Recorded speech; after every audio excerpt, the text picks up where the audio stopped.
Popup તમે કઈ રીતે ક્રિએટ કરી શકો menu popup popup menu button popup menu button પેલા 3 ડોટ વાળું આ પોપઅપ આખી એક આઇટમ પોપઅપ મેસેજ આખો ડિસ્પ્લે કરાવો ને એના માટે યુઝ થશે સો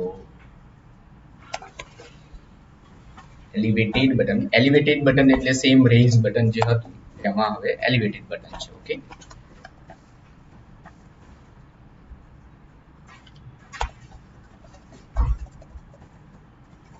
સો સિમ્પલ આપણે એક સેન્ટરમાં બટન મૂક્યું છે સોનું બટન ઓકે હવે આની પર ક્લિક કરે એટલે એક પોપઅપ ઓપન કરાવવું છે તો એ કઈ રીતે થશે તો એના માટે થોડું એક કસ્ટમ કોડિંગ લખવું પડશે એના માટે એક ઓપ્શન છે અલર્ટ ડાયલર ઓકે આ એક ક્લાસ જ અવેલેબલ છે સો આપણે એનો ઓબ્જેક્ટ બનાવવા આને કહેવાય ક્લાસનો ઓબ્જેક્ટ બનાવ્યો okay equals to alert dialler હવે આની અંદર ડિફરન્ટ ઓપ્શન છે ઓકે તો ફર્સ્ટ ઓફ ઓલ તમારે અલર્ટ ડાયલરનું ટાઇટલ શું આપવું છે લાઈક ટેક્સ્ટ વોર્નિંગ કન્ટેન્ટ શું આપવું છે કે અલર્ટ ડાયલોગમાં એકચ્યુઅલી શું આવવું જોઈએ સો તમે ટેક્સ્ટ લખો કોલમ રો વોટેવર જે યુઝ કરવું હશે તે કરી શકો okay so are you sure then આવે એક્શન્સ એટલે અલર્ટ ડાયલોગમાં તમારે બટન કઈ મૂકવા હોય તો સો આ લાઈક એલિવેટેડ બટન એટલે આપણે ટેક્સ્ટ કહીએ યસ આગળ નો ઓકે એક અલર્ટ ડાયલોગ આપણે ક્રિએટ કર્યું ટાઇટલ કન્ટેન્ટ અને એક્શન્સ ની અંદર તમે બટન્સ મૂક્યા છે ઓકે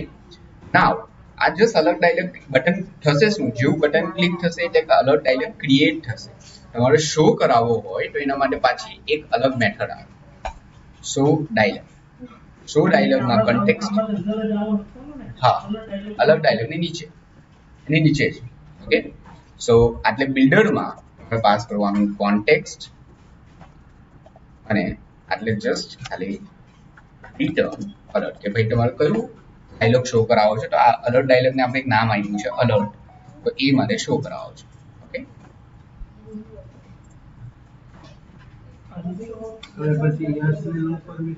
હા એ પછી તમારે જે વસ્તુ પરફોર્મ કરવી હોય તે કરી શકો ઓકે લાઈક મારે નો પર ક્લોઝ કરાવવું છે તો આ શું થયું એકચ્યુઅલી કે પહેલા આ સ્ક્રીન હતી ને એની ઉપર અલર્ટ ડાયલોગ હવે અલર્ટ ડાયલોગ ને મારે બંધ કરાવવું હશે તો pop okay so navigator dot of contacts dot pop so alert dialog close થઈ જશે ઓકે બીજા પેજમાં તમારે રીડાયરેક્ટ કરવું હોય તો રીડાયરેક્ટ કરી શકો હા તો એ બટન ક્લિક પર તમારે જે વસ્તુ પરફોર્મ કરવી હોય એ તો તમારું લોજિક છે હવે આટલે તમારે જે લોજિક લખવું હોય તમારે નેક્સ્ટ પેજ પર જવું હોય તો નેક્સ્ટ પેજનું લોજિક આટલે લખી દો એટલે સો આપણને બટન ક્લિક મળે છે ઓકે ચાલો તો આ અલર્ટ ડાયલોગનો કલર ચેન્જ કર્યો ઓકે એની અંદર નેક્સ્ટ ઓપ્શન છે કન્ટેન્ટ પેડિંગ તો આ જે છે કન્ટેન્ટ એના વચ્ચે કેટલું પેડિંગ જોઈએ છે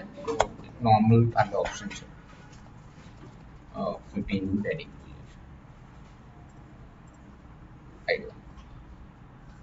ઓછું થઈ ગયું પેલા આ લાઈનમાં ઓકે સો આ જગ્યા પર તમારે હવે જે ડિઝાઇનિંગ કરવું હશે તે પોસિબલ છે તે વસ્તુ તમે કરી શકો ઓકે હવે આની અંદર તમારે મને બનાવીને આપવાનું છે પોપઅપમાં એક લોગિનનું ફોર્મ કોન્ટેક્ટ નંબર પાસવર્ડ અને બે બટન તો એક બટન આટલે હોવું જોઈએ અને એક બટન આટલે હોવું જોઈએ ફૂલ સ્ક્રીન ના હોવા જોઈએ એટલે અલર્ટ ડાયલોગની સ્ક્રીન છે એટલું લોગિનનું બટન અને કેન્સલનું બટન ઓકે ચલો और एक वस्तु આપણે શીખી લઈએ એક્સપાન્ડેડ અને ફ્લેક્સિબલ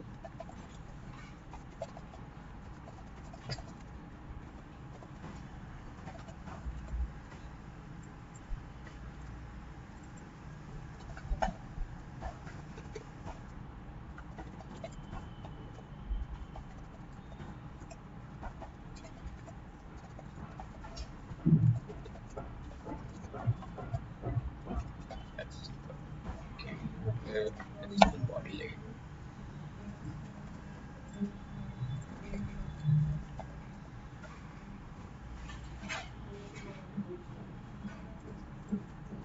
ચલો આ જગ્યાએ એક્સપાન્ડેડ અને ફ્લેક્સિબલ નોર્મલી કોલમ અને રોની અંદર યુઝ થાય. ઓકે, ચલો આપણે કન્ટેનર લઈએ. કન્ટેનરને હું એક હાઇટ આપું છું લાઈક 100 ને એક કલર આપું like colours dot red. Okay, ને નોર્મલી આ રીતે આપણે યુઝ કરીએ છીએ. આને ગ્રીન કર્યું છે અને આને બ્લુ કર્યું છે. ઓકે, સો આ રીતે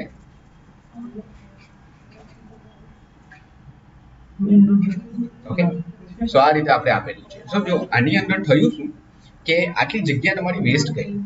નોર્મલી એક્સપાન્ડેબલ ક્યારે યુઝ કરવાનું કે તમારું પર્ટિક્યુલર કમ્પોનન્ટ્સ તમે અલોકેટ તો કરી દીધા, બટ એ સિવાયની જો તમારી કોઈ સ્પેસ બચે છે એને ફિલ કરવી હોય તો એક્સપાન્ડેડ યુઝ થાય. ઓકે, હા, ત્રણને ફિટ કરવો હોય તો. ઓકે, સો ધારો કે આ કન્ટેનર છે, સો કન્ટેનરને તમે લખી દો એક્સપાન્ડેડ. જોજો શું થશે તે. ઓકે, આ ફૂલ થઈ ગઈ. એટલે જે જગ્યા બચેલી હતી એટલી એને અલોકેટ કરી દીધી, ઓટોમેટિકલી અલોકેટ કરી દેશે. હવે ધારો કે એક્સપાન્ડેડ તમે બધી જગ્યાએ યુઝ કરેલા હોય, હવે ઓબ્વિયસલી બધાને ઇક્વલ સાઇઝ આપે, એટલે ભલે હવે તમે આટલા હાઈટ નહીં આપો, એ શું કરશે, ઓટોમેટિકલી અલોકેટ કરી દેશે. ઓકે, એની અંદર એક ઓપ્શન આવે છે ફ્લેક્સ, લાઈક ફ્લેક્સ 1 અને ફ્લેક્સ 1 આપીએ અને ફ્લેક્સ 1 બધાને ઇક્વલ સાઇઝ. ધારો કે મેં આને અલગ આપ્યું ફ્લેક્સ 3, તો એ આટલી જગ્યા અલોકેટ કરી દેશે. અને ઇવન આ જ્યારે તમે રિસ્પોન્સિવ કરશો તો એમાં પણ ઓટોમેટિક સેટ થઈ જશે. સી, આ મેં નોર્મલ આઈડિયા સ્ક્રીન હતી અને એને જો વર્ટિકલી અલાઇન કર્યું કે સમથિંગ આ રીતે સેટ. આ એકચ્યુઅલી રિયલ ફોનમાં તમને વધારે આઈડિયા આવશે. ઓકે, સો ફ્લેક્સ એટલે કેટલો પાર્ટ આપવો છે. હવે આ નોર્મલી તમને ક્યારે કામ લાગશે, કાલે તમે ચેટિંગ વાળી એપ્લિકેશન બનાવતા હતા આગળ. ઓકે, સો જો એક કન્ટેનર લઈ લો, કન્ટેનરની એક હાઈટ ફિક્સ કરી દે છે લાઈક 60 અને એની અંદર ચાઇલ્ડમાં એક હા ચલો, સો રો એક જસ્ટ ખાલી કન્ટેનર લીધું છે અને કન્ટેનરની અંદર રો પણ નહીં લઈએ, જસ્ટ એક કલરનો કલર મૂકી દઈએ. So colours dot red.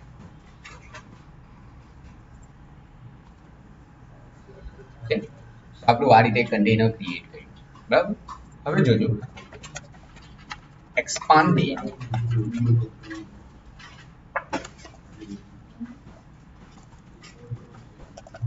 ચાઇલ્ડમાં container colour green. Okay, તો જો શું થયું, આ કન્ટેનરની સાઇઝ ફિક્સ છે 60 ને આને મેં એક્સપાન્ડેડમાં લઈ લીધું. એક્સપાન્ડેડનો મતલબ શું હતો, જેટલી સ્પેસ બચે એ બધી એને અસાઇન કરી દેવા. તો કાલે જે પેલું ચેટિંગ વાળું તમે કરતા હતા એ આ રીતે પણ સોલ્વ થઈ જશે. એટલે તમે લિસ્ટ વ્યૂ મૂકી દેશે, એટલે લિસ્ટ વ્યૂ મૂકી દેશે. કઈ આની અંદર લિસ્ટ વ્યૂ તમે મૂકી શકો ને, આ કન્ટેનર છે તો કન્ટેનરની અંદર લિસ્ટ વ્યૂ લઈ લો, એટલે તો ચાઇલ્ડ આવવાનું. ચાઇલ્ડમાં તમે લિસ્ટ વ્યૂ કરી નાખો તો ઓટોમેટિકલી આ સેટ થઈ જશે.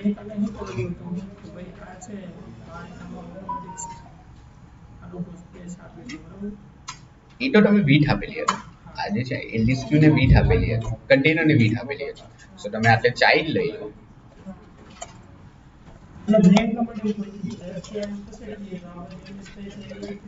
એ એકચ્યુઅલી આ રીતે નહીં થાય કે અલાઇનમેન્ટ આપવું પડે તમારે.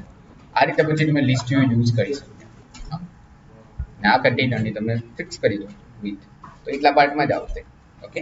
સો આ રીતે તમે બનાવી શકો. એક્સપાન્ડેડનો મેઇન યુઝ એ છે કે તમારું જેટલી સાઇઝ બચે છે તે બીજા કોઈને અલોકેટ કરવી હોય યા ઇક્વલ પાર્ટમાં ડિવાઈડ કરવું હોય. ખ્યાલ આવ્યો? ઓકે, સો આ હતું એક્સપાન્ડેડ. હવે જો એક્સપાન્ડેડ અને ફ્લેક્સિબલ બંને સેમ જ જેવા છે, જસ્ટ ખાલી માઇનર ડિફરન્સ છે. લાઈક આટલે તમે ફ્લેક્સિબલ યુઝ કરો. ઓકે, ફ્લેક્સિબલ યુઝ કરેલો, બટ તમે એને આટલે એનો મતલબ શું હતો તે ડેમો બાકી હતો. સો જો આટલે મેં ફ્લેક્સિબલ લખ્યું અને ફ્લેક્સિબલમાં મેં 30 આવી તો આટલી સ્પેસ ખાલી જ રહી છે બીકોઝ આટલે તમે એક હાઈટ આપેલી છે તો એ શું કરે ફ્લેક્સિબલ શું કરે કે એ પર્ટિક્યુલર લાઈક આ પહેલામાં તો તમે કોઈ હાઈટ નથી આપી એટલે એના પ્રમાણે ફ્લેક્સ પ્રમાણે સેટ કરી દીધું પણ ત્રીજામાં તમે હાઈટ આપેલી છે તો એ 30 આટલે સેટ કરશે હવે ભલે આને તમે થોડુંક નાનું કરશો ને હવે એકચ્યુઅલી આમાં બ્રાઉઝરમાં આપણે એને રન કરાવીએ તો વધારે આઈડિયા આવશે.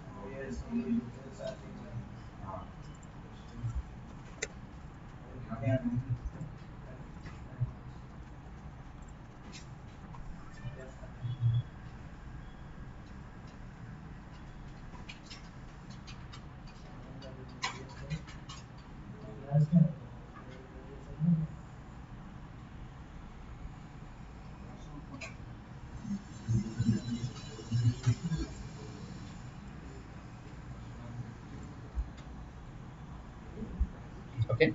અને અમે 100 ની સાઈઝ આપી એટલે આટલી જગ્યા બચેલી છે બટ જો સી સો એ શું કર્યું 100 લગી જે સ્પેસ છે એ રાખી અને ફિક્સ રાખી પણ જો તમારી સ્ક્રીન નાની હશે તો એ પ્રમાણે ઓટોમેટિક એડજસ્ટ થઈ જશે અને જો આની જગ્યાએ હા ઓબ્વિયસલી નહીં ઓકે ને આટલે હવે તમે ધારો કે એક્સપાન્ડેડ યુઝ કરેલું હશે પછી ઓબ્વિયસલી ઇગ્નોર કરશે આ હાઈટને ને એ ફૂલ જે બાકીનું બચેલું છે એની અંદર અલોકેટ કરી નાખશે કન્ટેનર સો ફ્લેક્સિબલ અને એક્સપાન્ડેડ બંનેમાં જસ્ટ ખાલી આ એક જ ડિફરન્સ છે કે જે હાઈટ છે એને ઇગ્નોર કરવી કે નહીં ઓકે નોર્મલી મોસ્ટલી તો બધા એક્સપાન્ડેડ જ યુઝ કરે જ્યારે રિસ્પોન્સિવ વેબસાઇટ્સ બનાવી હોય ને સોરી રિસ્પોન્સિવ એપ્સ ક્રિએટ કરવી હોય ત્યારે ફ્લેક્સિબલ અને એક્સપાન્ડેડ યુઝ થાય એટલે બધા કોઈ પણ તમે ફોનની અંદર ઓપન કરો આ તો તમે અત્યારે એક જ ફોનમાં ચેક કરો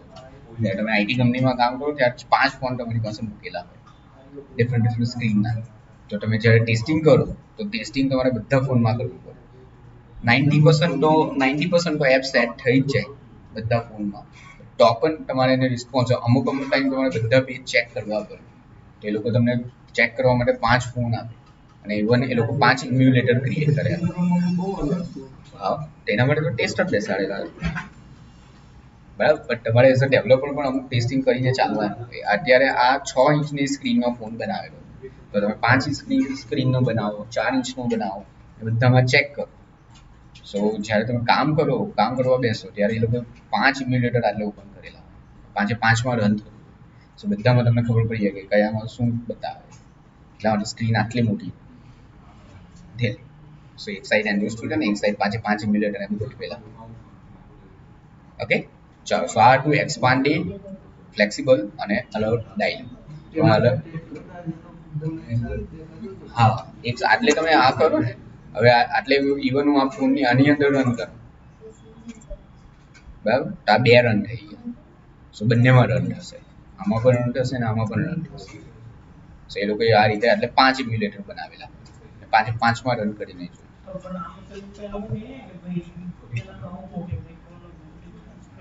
ના તે આમાં એ તો એક્સપાન્ડેડ જો નોર્મલી તમે આ સાઈઝ આપો ને 100 એ બધા ફોન પ્રમાણે એડજસ્ટ કરી જ નાખે જો કદાચ કંઈ ડિફરન્ટ આવે તો તમારે પછી એને એક્સપાન્ડેડ અને ફ્લેક્સિબલથી બેસાડવું કસ્ટમ સેટિંગ કરવું પડે ફોન વાઇઝ અલગ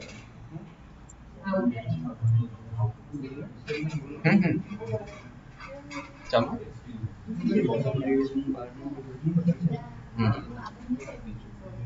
તેમાં કલર બેકગ્રાઉન્ડ કલરનો ઓપ્શન છે કરો આપણે ચેન્જ કરી દો જોઈ લો જો નહીં થાય તો પછી હું કરાવું ઓકે આવી લો હા બેકગ્રાઉન્ડ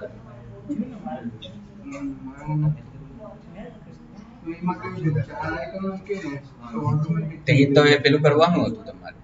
મેં હા એ તો મેં તમને ડેમો આપેલો હતો કે 3 ની જગ્યાએ 4 કરી નાખે તો હા એના માટે એક ઓપ્શન હતો ખાલી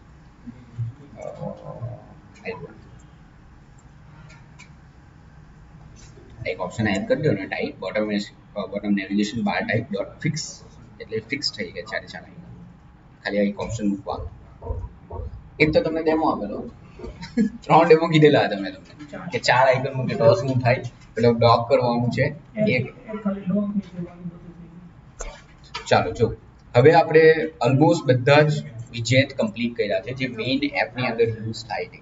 હવે નેક્સ્ટ ડે થી આપણે એડવાન્સ જે ફ્લટર છે એ સ્ટાર્ટ કરવાનું, મતલબ ડેટાબેઝ. સારું, તો આ તો એક કામ કરીએ, એક કામ કરશું, હજુ આપણી પાસે છે ને 2 દિવસ છે ને, એવું હોય તો એક આખી એપ આપી દઉં તમને બનાવવા માટે.